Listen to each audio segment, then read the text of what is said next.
Hello and welcome to a new episode of Interpreting India. From geopolitical complexities to economic uncertainties, India faces critical challenges in its quest for a more prominent role on the world stage. This season, we at Carnegie India continue to bring voices from India and around the world to examine the role of technology, the economy, and international security in shaping India's future. South Asia is an interesting and complex region. It consists of countries as geographically, culturally, and politically diverse as Sri Lanka, Pakistan, Bangladesh, Nepal, but also Afghanistan and Myanmar. Typically, India has been considered the power most capable of exercising its influence in the region. Yet, in recent years, there has been another power that has laid claim to South Asia as part of its periphery and has sought to expand its influence in the region. For the past decade and a half, certainly, China has made deeper and deeper inroads into South Asia, offering capital and infrastructure, but also deepening political ties and people to people relations. But why does China care about South Asia? And what are its interests in the region? How exactly has it sought to engage the region in order to protect its interests? And what sort of influence has that resulted in? Joining us today to discuss this topic is Professor Jabin Thomas Jacob. Professor Jacob is Associate Professor at the Department of International Relations and Governance Studies at the Shiv Nadar Institute of Eminence. He is a non-resident fellow at the Center for Social and Economic Progress and adjunct research fellow at the National Maritime Foundation, New Delhi. Dr. Jacob holds a PhD in Chinese Studies from the School of International Studies, Jawaharlal Nehru University, New Delhi, and has spent time as a researcher in Taiwan, France, and Singapore.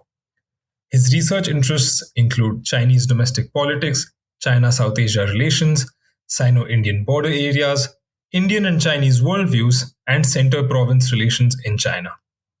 Professor Jacob, welcome to Interpreting India. Thank you, Sahab. Pleasure to be here. Pleasure to have you. So let me start with the drivers of China's foreign policy in South Asia. What are China's considerations, and since when did we begin to see the increased interest that we have in recent years? And as I ask this, are there even pan-South Asian considerations for China's foreign policy in the region? How much are they to do with China's regional and global ambitions, a la as the voice of the global South?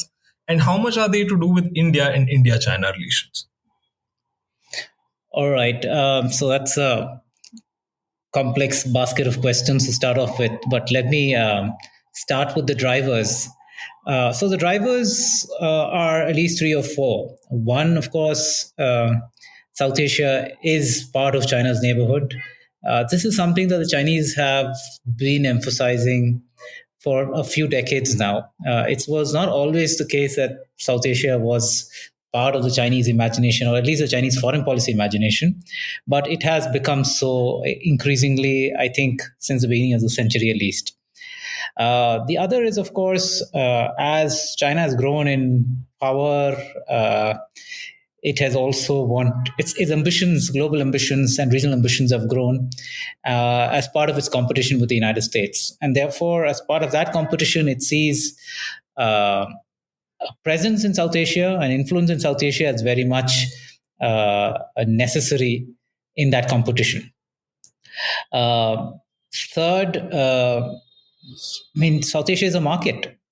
And here, India is a central player, of course, because the Indian market is the largest market. And this is, not really traditional Chinese foreign policy, because if one would generally associate traditional Chinese foreign policy with hard power politics and security interests and so on.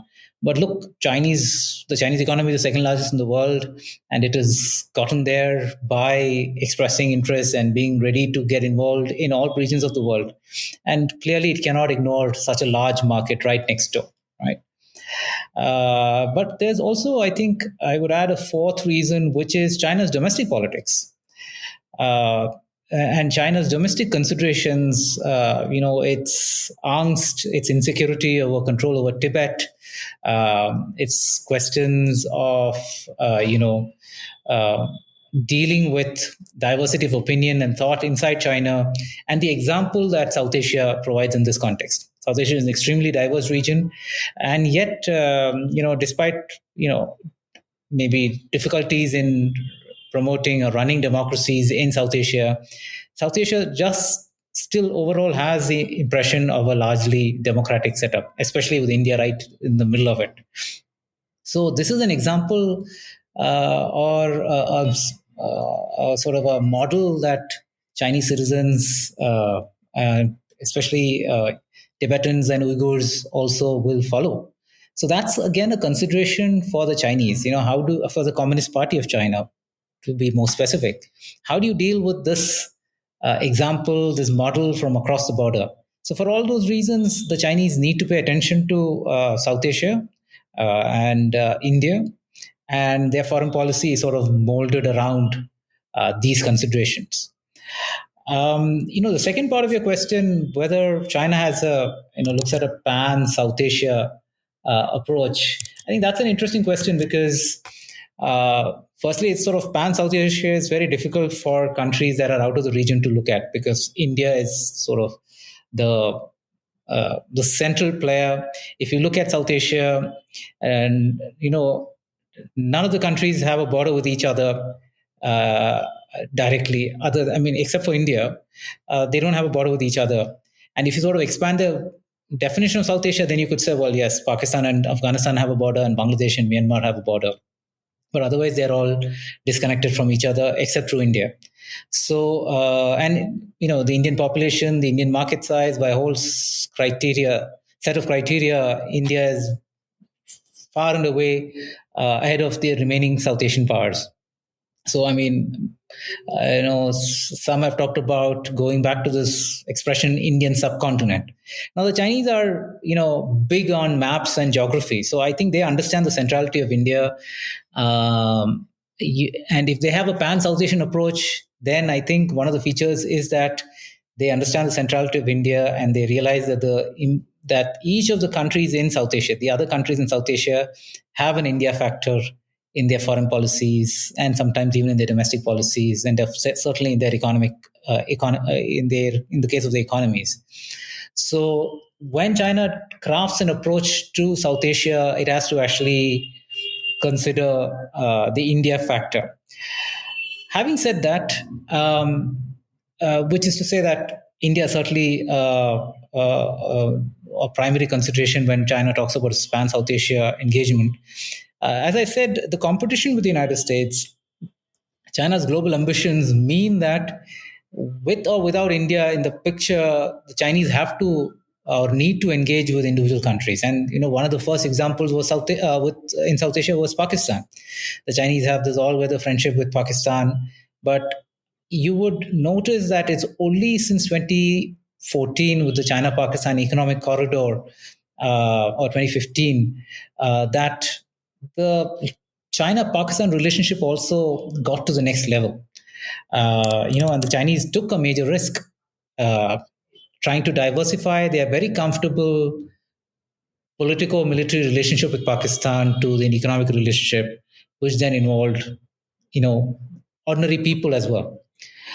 So the other feature of the pan-South Asia approach, I would say, which is actually common to other parts of the world, but especially visible in South Asia, is that the Chinese are reaching out beyond political elites and economic elites to local populations. And so you see a great deal of investment in social media, public outreach, public diplomacy, and so on also happening in South Asia. So it's a bit of both. China has global ambitions. It sees what the United States is doing in terms of outreach to both political elites as well as the ordinary masses. And it also has to deal with the India question.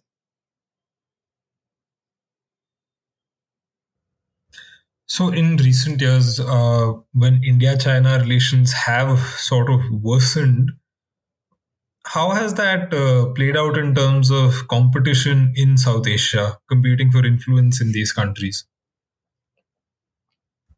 So, I wouldn't say that the worsening of India-China relations necessarily affected China's approaches to South Asia. I think China was very clear that it wanted to get involved in South Asia with or without India.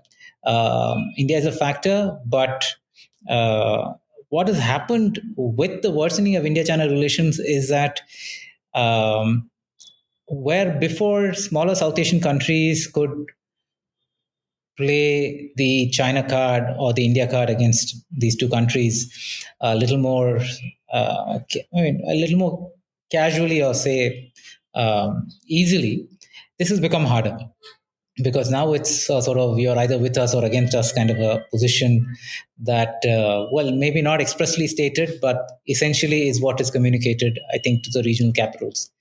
Um, how does that increase China's involvement in South Asia?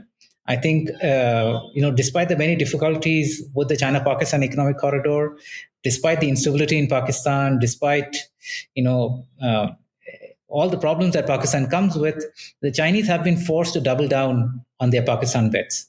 I'm not sure that they're entirely comfortable with it, or especially not especially the economic elites who have to deal with Pakistan, through the CPEC. Uh, but elsewhere, where countries are a little more stable, like say in Bangladesh, I would say that the Chinese are fairly comfortable, and Bangladesh, because of the strength of its political stability, I think is able to play the India-China cards fairly sophisticatedly. I mean, without really pushing anybody to the edge. And mind you, I think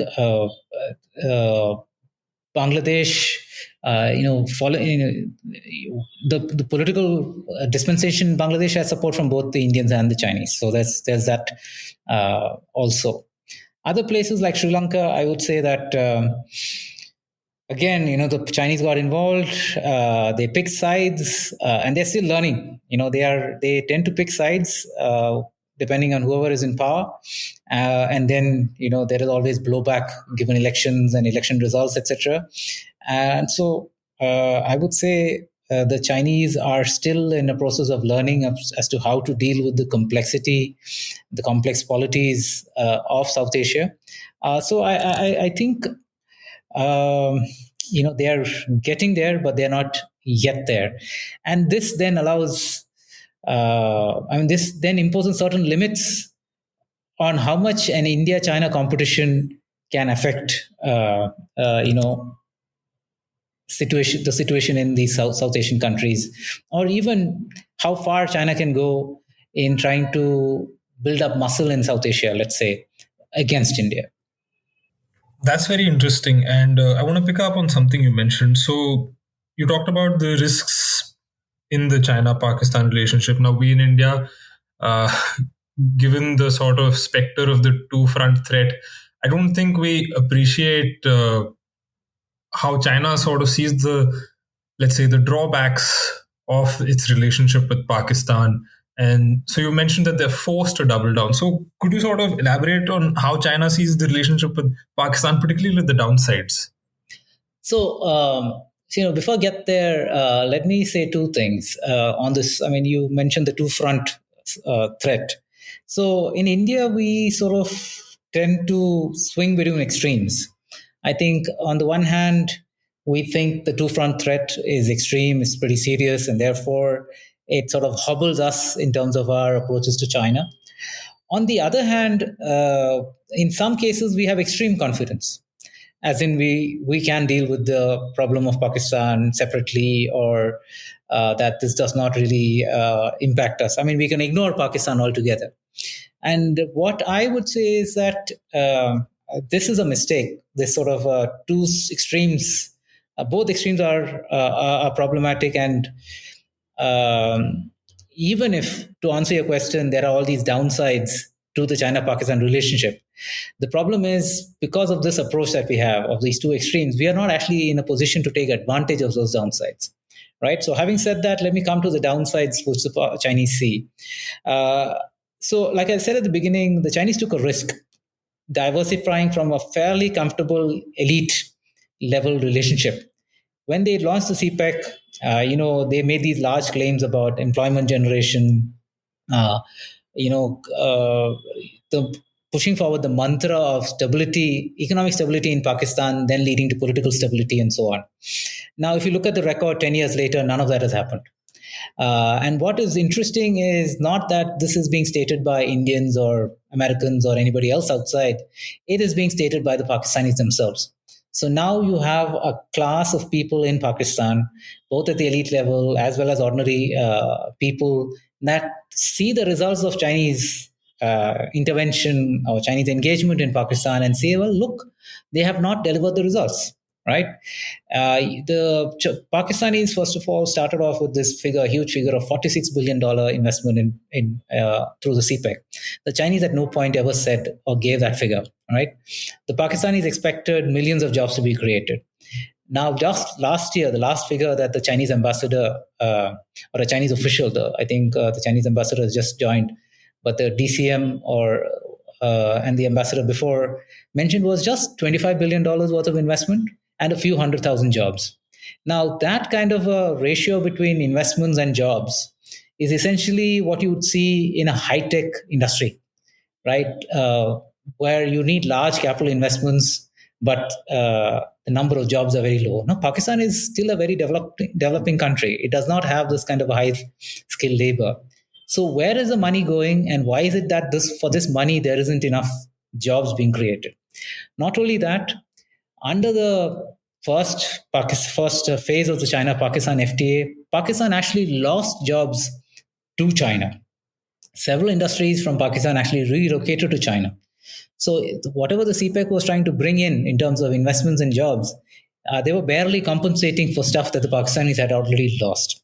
So there's been a great deal of propaganda, shall we say, around the CPEC in terms of what CPEC has contributed to Pakistan. And now the Chinese themselves are saying that these are figures that I'm quoting from the Chinese, not these inflated figures that Pakistani politicians sometimes put out. In addition to that, the Chinese have found Pakistan extremely unsafe. Now you have a larger number of Chinese coming in, and Chinese have been killed, Chinese have been kidnapped, and the Pakistan army, Pakistan security agencies are not in a position to stop it. The Pakistan army has raised this whole new division, I think, specifically for the purpose of guarding the CPEC. Now that's also money the Pakistan is spending, and yet really, I don't think. Well, maybe you could argue that there could have been more kidnappings or more killings of Chinese, but those haven't happened. But in places like Balochistan, which is a sort of a key node, the Gwadar port, for example, is a key node of the CPEC project. These tensions continue. And in Gwadar especially, the locals have up in arms with Chinese blocking access to the seas, fishermen, fishing rights being denied. Gwadar is a sort of a fenced out area. Okay. And so in many respects, if the idea was for the Chinese to build cachet with ordinary Pakistanis, that's not happened. Pakistan's economy is in a mess. Pakistan's politics is in a mess. And the Chinese are sort of left, befriending this country without actually quite getting the returns I think they would expect. In fact, the Chinese probably get more bang for the buck in Bangladesh. Bangladesh has gotten $37 billion worth of investment, or at least that's the sort of projected figure when Xi Jinping visited. And I'd imagine a lot more of that is happening on the ground in Bangladesh than is the case in Pakistan. One very interesting, I think, reflections on the China-Pakistan relationship. Something you picked up on was basically something that I noticed: employment generation, infrastructure, investment, but also engagement with ordinary folks. These are some of the things we know that China sort of utilizes in its outreach to the region. And so here I want to turn to sort of the methods and means of engagement that China utilizes. There may not be one Chinese playbook across the region, or maybe there is. I'll leave it to you. But how does it decide what sector to enter in what country and which tools to use, ground up or through elites or through corporations? If you can tell us a bit about that. So the Chinese will use whatever they have at hand. And, it's basically an approach of covering your bases, that if one doesn't work, one approach doesn't work, we have something else to fall back on. Having said that, in the Chinese foreign ministry, the Chinese military, they sort of developed this cadre of specialists on South Asia. So if you look at the Chinese diplomatic cadre, for example, they sort of move around South Asia in general. So you have an Chinese ambassador to India, often having served in India before, or having served in Pakistan or elsewhere in the neighborhood. So it's sort of, they have this South Asia cadre and so on. That does not necessarily mean that they are correct in all their assessments. Like I said, they're still learning.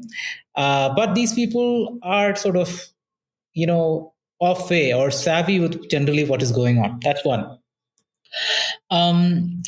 So a lot of how they approach depends also on the specificity of the country involved. Like in Pakistan, for example, you have a long political and military relationship. So the military to military ties are extremely important.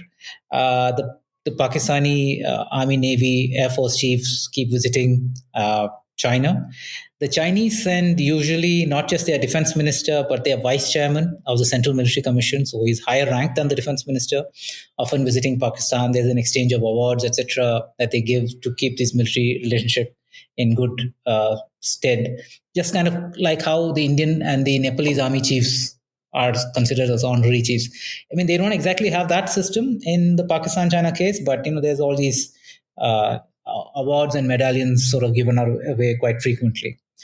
In Nepal, if you think about it, if you look at it, the Nepalese Communist Party has been in power for a while now, and the Chinese said, okay, we are going to use this common identity of communist parties across both countries to develop our links. Mind you, the Chinese did not support the Maoists when they were in their revolution against the monarchy. At that time, they were completely backing the monarchy. But as soon as the monarchy disappeared and the choice was between the communists and the Nepalese Congress, they realized that the Nepali Congress was more aligned with India, and therefore they had to back the other horse in the race, as it were. So there, the Chinese have actually conducted these training sessions for the political parties. I mean, on Xi Jinping taught training sessions for the Nepalese communists, right? So the Chinese also have this approach of dealing with these political parties. In Sri Lanka, they've done these collective sessions. The Chinese Communist Party's International Liaison Department have done these sessions collectively on various occasions. So, the anniversary of the founding of Sri Lanka-China relations, for example, and all political parties in Sri Lanka are sort of attending this. I mean, online, but even the heads of parties attended. Practically everybody is in. In Bangladesh, Sheikh Hasina has been in power for a very long time, so they approach Sheikh Hasina directly. They are constantly engaged with our ministers, and they do these special projects, shall we say? For example, the Bangabandhu tunnel in Chittagong Hill Track. So this is a project that is named after Sheikh Hasina's father, and the Chinese are sort of supporting this project in a big way. So they have these institutional linkages, they have these personal approaches, and so on. And over the last few years, they have decided that they are not only going to engage with the ruling parties, they're also going to engage with the opposition parties. So they're sort of learning to deal with democracy or complex democracies in South Asia. And they're very quick to sort of change position. I mean, when if the Rajapaksas lost power and Sirisena comes to power in Sri Lanka, they were quick to approach Sirisena with goodies. And in one point, the Chinese ambassador approached Sirisena and said, "Look, you have $300 million. Do with it what you like." All right. So that's the kind of approach that the Chinese ambassador made. And talking about the Chinese ambassador at that point in time, the Chinese Communist Party has a branch called the United Front Work Department. And interestingly enough, South Asia has seen the most number, in my view. I mean, from what I see in the Indian Ocean region at least, South Asia has seen more numbers of ambassadors from the United Front Work Department than from the professional cadre in the Ministry of Foreign Affairs. So at one point, the previous ambassador to Pakistan, the last two ambassadors to Sri Lanka, 2 ambassadors ago, this guy Chung Shoyan, who was during Sirisena's time, and two ambassadors before in Sri Lanka, in Bangladesh. They were all from the United Front Work Department. So that's something interesting. So what that implies is simple, that China is paying a little more attention to South Asia than usual, which is, in our case, we have political appointees as ambassadors, or the United States sends political appointees to give the impression that the president or the prime minister is particularly interested in this particular relationship. So that's what they do, I think, with the United Front Work Department as well. Because these ambassadors, the United Front Work Department ranks higher than the foreign ministry in China because it's a party organ. So that are these bunch of interesting approaches that the Chinese take in South Asia. Couple of things to draw on. So you said there's cadres of specialists on South Asia. There's ambassadors from the United Front Works Department. So uh, can you shed some light on the relationship between various actors in the Chinese, not just administrative machinery, but sort of foreign policy making system, and how they coordinate with each other to execute South Asia policy? And on this point, I would also include maybe the state-owned enterprises and various, let's say, pseudo-private actors who carry out this engagement. Okay, so I'm sure I'm going to miss out on a few things, but broadly, the first important consideration or the important point that we have to keep in mind is that we are talking about party state, right? And increasingly under Xi Jinping, the party element of the party state has come to the fore. So in many ways, as I showed in this case of the United Front Work Department and the MOFA, the institutional structures are becoming weaker or less important, right? Um, so this is the first element that I think is on view increasingly, not just in South Asia but across the world. So the party is a principal element, and party organs like the International Liaison Department, as we saw in the case of Nepal, or the United Front Work Department, as we saw in the case of Bangladesh, Sri Lanka, and Pakistan. These ambassadors, these are important players, and only then does MOFA come. Similarly, I mentioned in the case of the defense ministry, the Chinese defense minister is pretty low ranked in their system of things. In India, for example, the Cabinet Committee on Security, the defense minister is a part of it. So he's among the top 4 officials in the country, ministers or political leaders in the country. In the case of the Chinese defense minister, he's nominally only number 4 in their hierarchy in terms of defense matters. He's the chairman of the Central Military Commission, which is a party, it's a party organ which is also mirror in the state. Chairman is the general secretary of the party, which is Xi Jinping, and you have 2 vice chairmen, and only then does this guy come. All right, if at all he's number 4. So these are elements that we have to keep. And remember, the Chinese PLA is a army of the party. It is not the army of the state. So, which means that its primary job is to protect the regime in power. Okay. And this whole emphasis that Xi Jinping has on anti-corruption, etc., is essentially a domestic dynamic. So you have these party organs. You have the state structures such as the MOFA. And in the case of the BRI, you have something called the National Development Reform Commission, which is the sort of a nodal agency for all BRI projects. In the past, we could have said it is the equivalent of our planning commission, because it is such a powerful body. It is practically autonomous in many ways. But we don't have a planning commission anymore. We have something of a subset of the planning commission in terms of the Niti Aayog. So the NDRC, the State Council, which is headed by the Premier, the MOFA, then as you mentioned correctly, the state-owned enterprises. In the Chinese system, state-owned enterprises also are big players in their own right.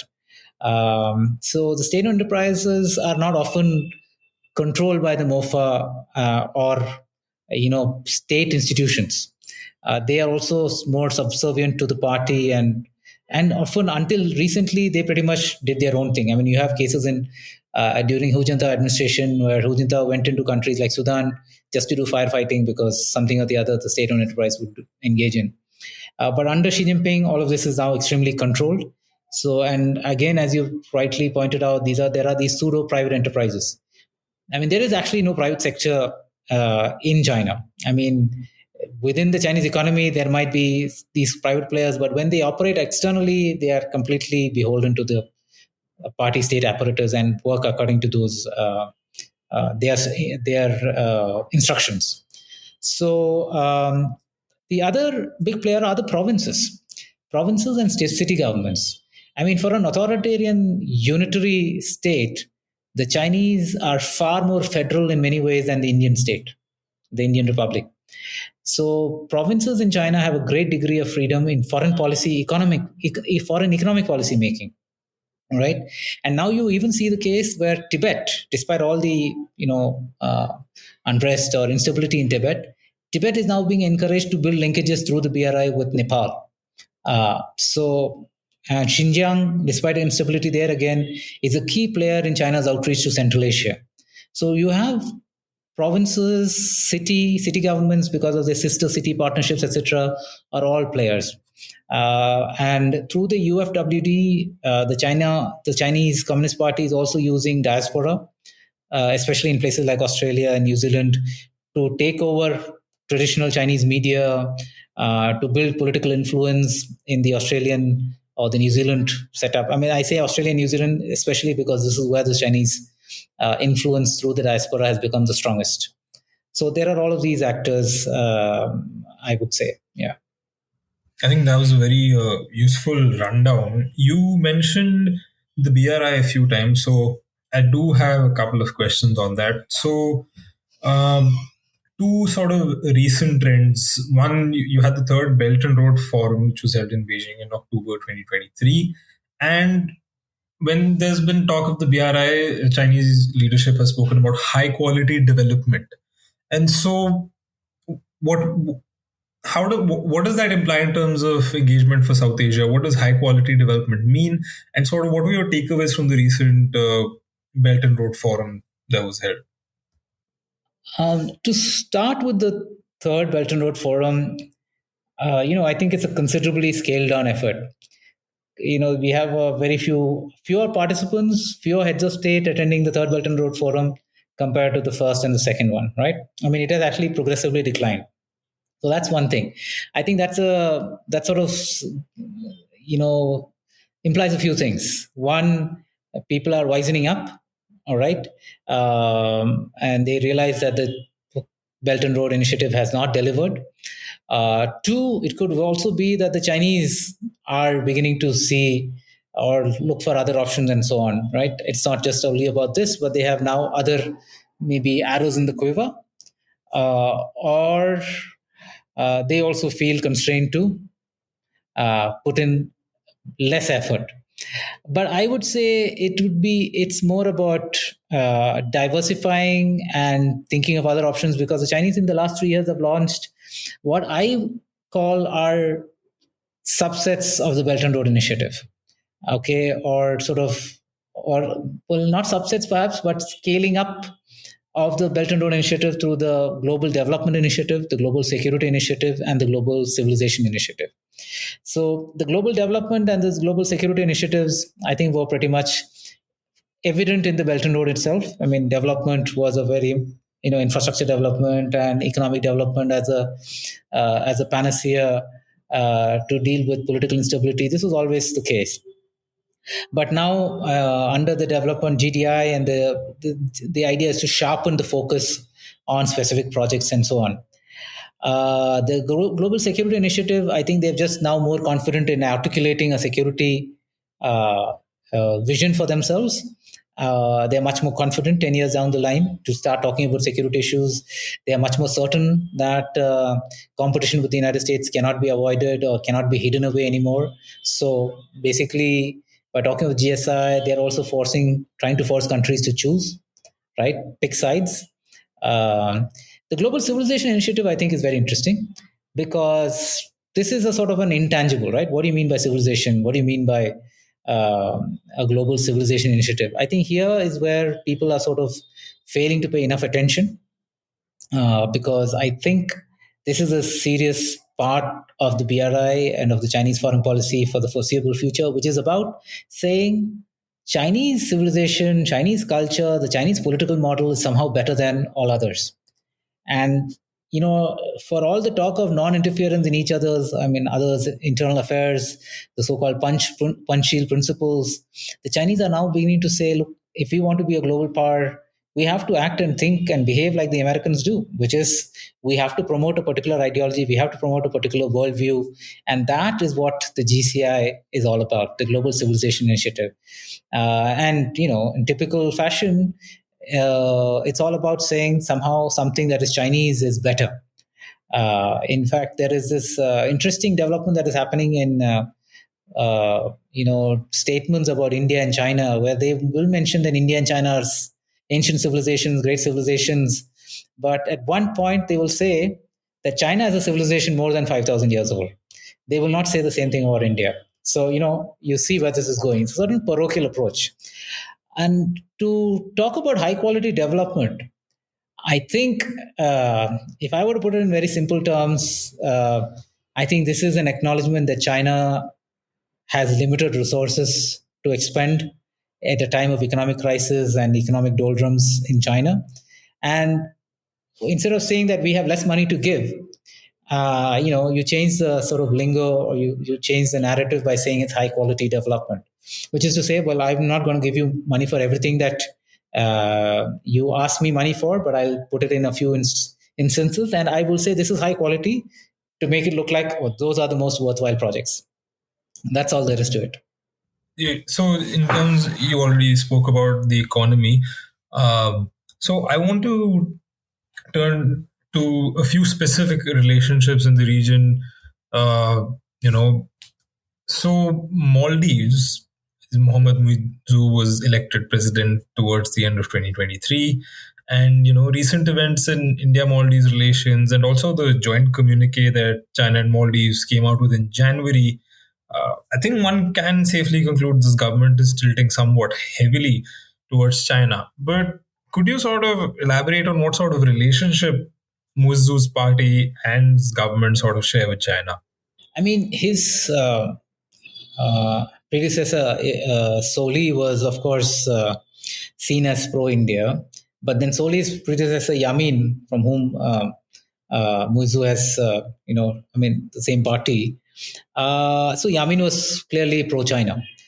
And but I would say Muizzu is playing it a little more smartly than Yamin did. Yamin went all, hell for leather kind of an approach in tilting entirely towards China, and so which meant that India also had to react and respond accordingly. But Muizzu has been careful in the sense I see that his first official visit was to Turkey, right? And then he had a multilateral event in the United Arab Emirates before he finally went to China. So I think there is a signal. So he didn't go to India as is the tradition, but he also didn't go to China. And I think these smaller countries, you have to give them credit. I mean, they're also learning the ropes, shall we say, or they also have the agency to chart their own paths amidst all these. Amidst the India-China competition. And mind you, it's not just India and China that are competing in South Asia or are the big players in South Asia. The United States is. The European Union is trying to maybe make his presence felt, and the Turks are getting into the Indian Ocean in a big way. I mean, I think recently it was announced that the Turks are going to be patrolling Somali waters in agreement with the Somalians. So there are other players, and these smaller countries are beginning to make use of these other players. Uh, Now, of course, these 20 agreements that Muizzu signed during his visit to China also speak, of a particular intent and are a message. I mean, firstly, the volume, 20 agreements, and also the range of issues covered. You had the Maldives signing on pretty much on the global development initiative and the BRI, all of that was mentioned.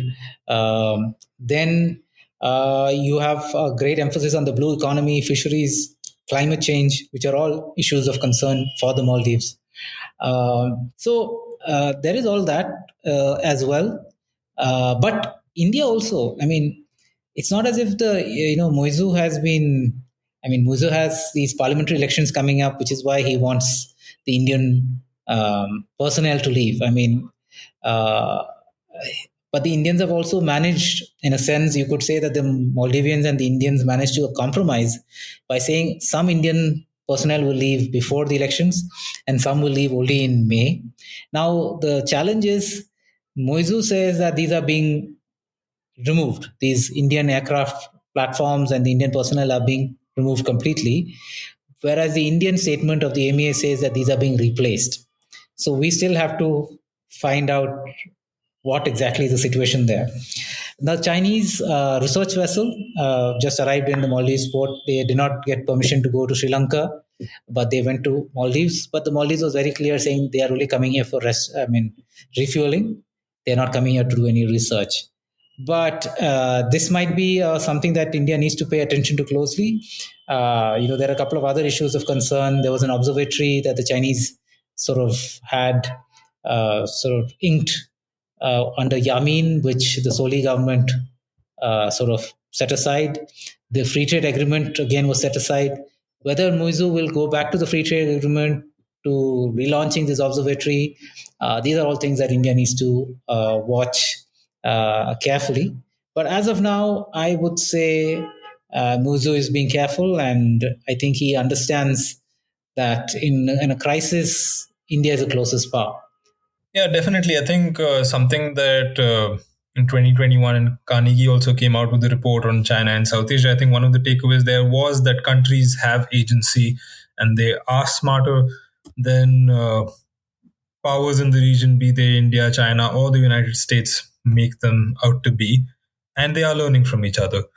So, my next question is about another South Asian state, Bhutan. So, Bhutan and China, their boundary negotiations have picked up pace in recent times, and there are concerns in India and elsewhere about how this relationship is evolving. Uh, it's a very understudied relationship, and not much is known about it. Would you be able to shed some light on? I'm also not an expert on India Bhutan, but I would look simply at the structural realities here. Um, the Bhutanese have a long-standing boundary dispute with the Chinese, and while there is this talk of a package deal in which the Bhutanese retain the sacred territories in the north, which are of importance to them, in exchange for giving away a little bit more of the portion, the territory that is aligned to the Chumbi Valley. The Indians obviously will not countenance that, right? And the Bhutanese again know that their relationship with India is far deeper, much more important than anything they can achieve with the Chinese, right? So there is a limit to how much the Bhutanese, no matter the pace of the negotiations, how much the Bhutanese can agree to whatever the Chinese. And it's not just about Indian pressure. I mean, people often mistake this as Indian pressure on Bhutan, but Bhutan has its own reasons to be extremely wary and careful of China. The Bhutanese see what has happened in Nepal. All right. The Bhutanese see what has happened in Tibet for the last several decades in terms of questions of religious freedom, the destruction of the Tibetan way of life, and so on. So, even if in history, Bhutanese Buddhism or the Bhutanese kings and Tibetan Buddhism, Tibetan kings are not necessarily always sort of aligned and often were in conflict. In the modern era, you have to worry about the larger power than your immediate historical issues. So, in that sense, I think the Bhutanese are extremely careful in terms of their relationship with China. Uh, the Chinese are insistent on opening diplomatic ties with Bhutan. Now, Bhutan doesn't have diplomatic ties with any of the P5, right? And yet it is only China that seems to have a problem with this particular situation. The other P5 countries all operate out of New Delhi, and previous Chinese ambassadors in New Delhi have also visited Bhutan under that ambit. So this is an issue only because the Chinese seem to make an issue out of it. And of course, the Chinese are different from the other P5 countries in the Chinese neighbor Bhutan, right? So, and to going back to this idea of China's South Asia approach, it simply cannot countenance that one of their neighbors in South Asia refuses to have diplomatic ties with them because of the India factor. So Having said that, there are Bhutanese that travel to China, they travel and study in Chinese territory, and there are linkages. There is tourism from China, which is a pretty high end kind of tourism, wedding tourism, and so on. So all of that is happening, and of course, Bhutan needs some money from tourism. I mean, its economy is also not in any great shape. So for all those reasons, Bhutan needs to remain engaged, needs to keep channels open with China. But I don't. I mean, I think diplomatic ties are just a matter of time. This might eventually happen. But resolution of the boundary dispute on China's terms, essentially, if the Bhutanese were to settle, they would have to settle on China's terms. I think that would be unacceptable. It cannot be settled on China's terms. Frankly, the Chinese have just been increasing their claims over time. So the Bhutanese also have to worry about how honest the Chinese will be in terms of sticking to their promises. So that's the other reason why the Bhutanese are staying wary of the Chinese. Thank you for that rundown. For my last question, what is understated, understudied, and does not receive enough attention in the discourse about China's relationship with South Asia? Well, not just with South Asia, but in general. You heard me mention the Communist Party of China a few times. I mentioned the party state a few times. I think people tend to forget that China is not a normal country in the in terms of its foreign policy, in terms of its security policies. China is a party state where the diplomats, the military are devoted to keeping one particular political party in power. It is not the interest of the Chinese people that is of concern to the PLA or the MOFA in China, but the interest of the Communist Party. I mean, why would you have something like wolf warrior diplomacy? Which diplomat of any country would go out of his way to make himself or herself obnoxious and insult his or her host? It's only China that has done it. And the only logical explanation is that for them, it is not the reputation of the People's Republic of China that matters, but the interests of the Communist Party of China that matters. So I think in our studies of China, Chinese foreign policy, Chinese security policy, we tend to forget that this is a political party that is operating, and a political party's interests will be very, very different from the national interests, however we define them. So for me, I would like to see greater emphasis on this element when we study China. I mean, we say Chinese President Xi Jinping very easily, but the Chinese president's post is the least important of his three posts. General Secretary of the Communist Party is number one, Chairman of the Central Military Commission is number two, and then only the Chinese president. So if that is the case, you can be sure that Xi Jinping is only thinking from a general secretary lens rather than, and that explains some of the innovation that you see in Chinese foreign policy, which is this party-to-party training sessions, or the use of the United Front work ambassadors, the ability of the Communist Party to deal with multiple political parties through the international department, both ruling parties. And so the Communist Party has MOUs with all of these parties, ruling parties as well as opposition parties throughout South Asia. Those are the elements that we tend to miss when we look at China as just any other political system. As it said, China is an army that became a party that became a state. So, Professor Jacob, it's been a pleasure having you. Thank you so much for joining me on Interpreting India. Thank you so much. Yeah. Thank you, Sahib. Great questions and pleasure to be here.